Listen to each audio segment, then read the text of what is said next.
नमस्कार, मी श्वेता अंकले. तरुण भारतच्या न्यूज बुलेटिनमध्ये आपल्या सर्वांचे स्वागत. आता पाहूया ठळक घडामोडी.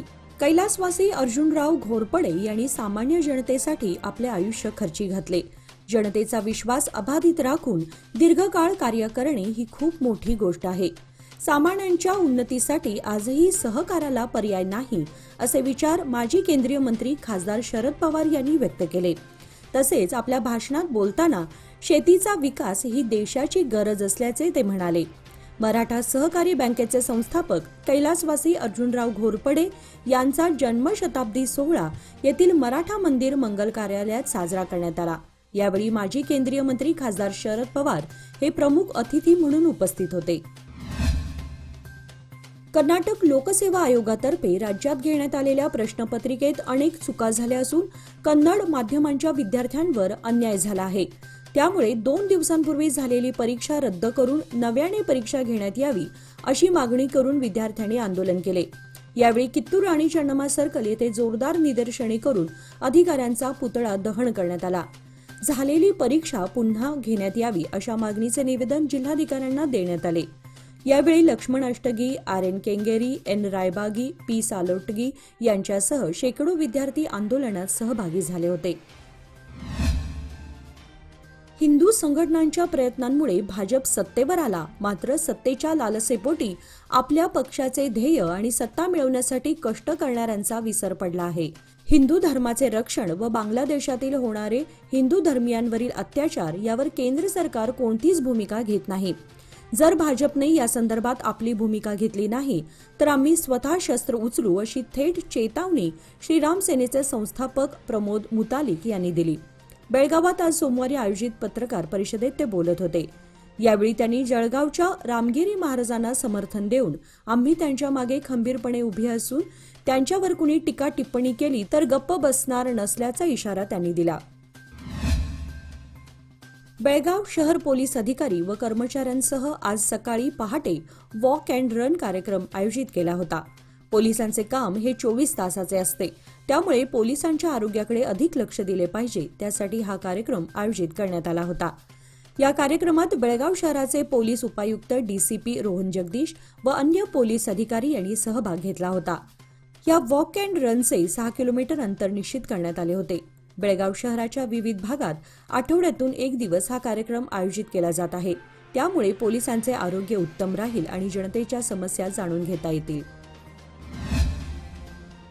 गणेश चतुर्थीच्या पूर्वनियोजनासाठी शहरातील उत्तर भागातील खांब बदलणे आणि रिपेरीचे काम करण्यात येणार असून यासाठी उद्या मंगळवारी सकाळी 9 ते दुपारी 2 वाजेपर्यंत विद्युत पुरवठा खंडित करण्यात येणार असल्याची माहिती हेस्कॉम विभागाने पत्रकाद्वारे कळवले आहे.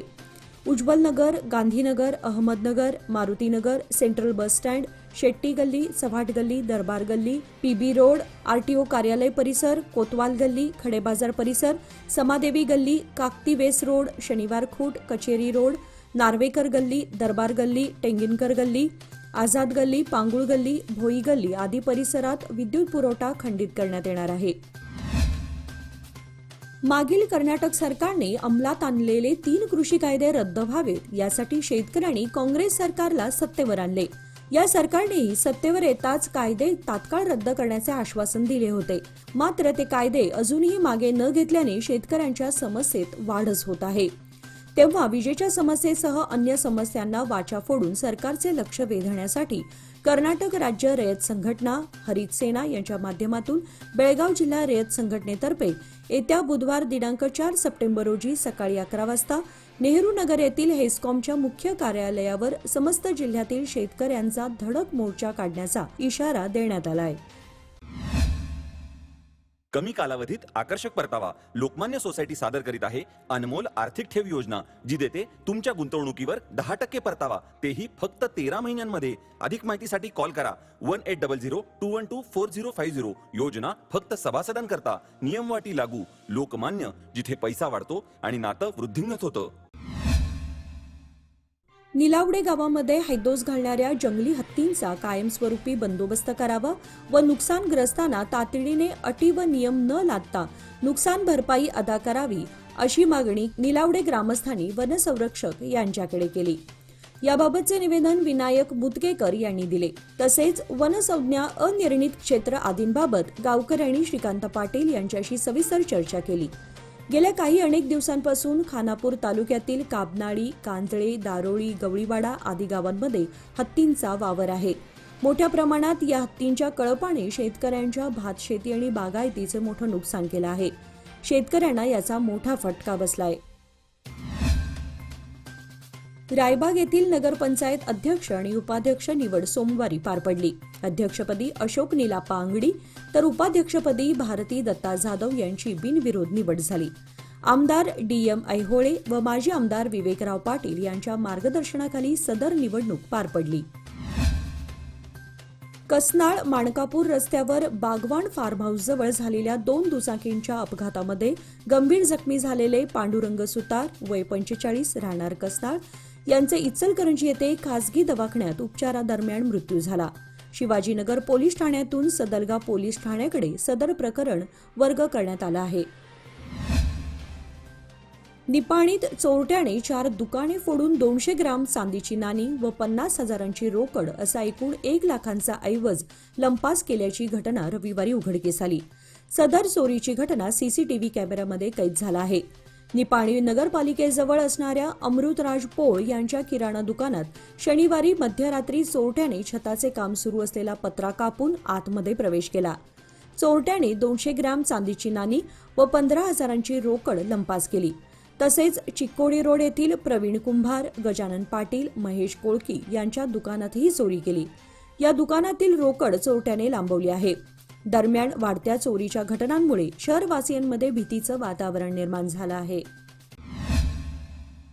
उज्ज्वल भविष्याच्या गुंतवणुकीची सुरुवात लोकमान्य सोसायटी सादर करीत आहे. मान्सून ठेव योजना, जी देते तुमच्या गुंतवणुकीवर 10.25% परतावा, तेही फक्त 500 दिवसांमध्ये. अधिक माहितीसाठी कॉल करा 1800-212-4050. योजना फक्त सभासदांकरता. नियम वाटी लागू. लोकमान्य, जिथे पैसा वाढतो आणि नातं वृद्धिंगत होतं.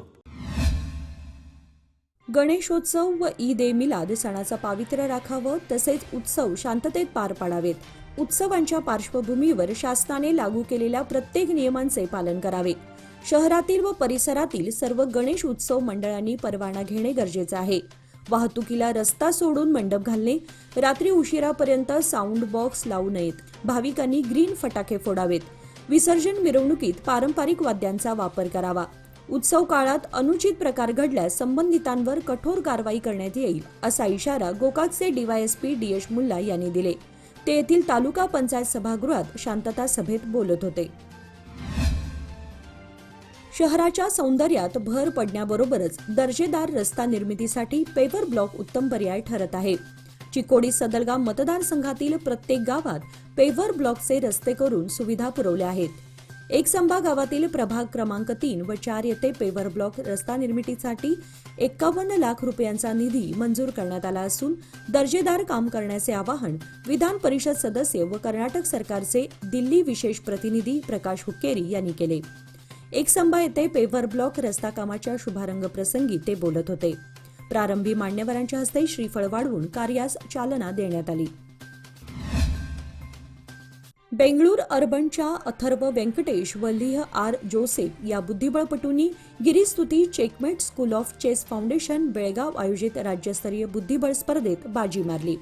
शास्त्रीनगर बेळगाव येथील गुजरात भवन येथे झालेल्या कर्नाटक राज्य 11 वर्षांखालील खुला गट फिडेरेटेड चेस चॅम्पियनशिप 2024 स्पर्धेत बेंगळूर अर्बनच्या अथर्व व्यंकटेश याने पहिला, तर म्हैसूरच्या ईश्वर वीरप्पन आयप्पन व बेंगळूर अर्बनच्या समक्ष अशोक याने अनुक्रमे दुसरा आणि तिसरा क्रमांक पटकावला.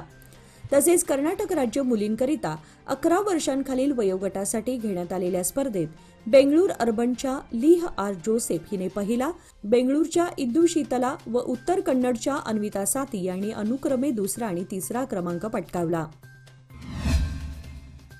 केंद्रातील मोदी सरकारने शेतकऱ्यांसाठी 7 मोठे निर्णय घेतले आहेत. केंद्रीय माहिती आणि प्रसारण मंत्री अश्वनी वैष्णव यांनी ही माहिती दिली. ते म्हणाले की सरकार स्थापन होऊन 100 दिवसही पूर्ण झालेले नाहीत आणि अनेक महत्त्वाचे निर्णय घेण्यात आलेत. मंत्रिमंडळाने सोमवारी शेतकऱ्यांचे जीवनमान उंचावण्यासाठी आणि त्यांचे उत्पन्न वाढवण्यासाठी 7 योजनांना मंजुरी दिली आहे. यासाठी सुमारे 14,000 कोटी रुपयांची तरतूद करण्यात आली आहे.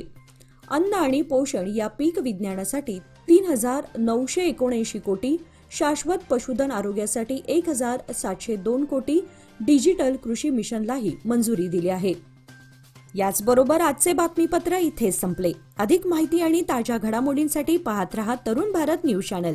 तसेच आमच्या चॅनलला लाईक, शेअर आणि सबस्क्राईब करायला विसरू नका. आणि विश्वासार्ह बातम्यांसाठी दररोज वाचा दैनिक तरुण भारत. धन्यवाद.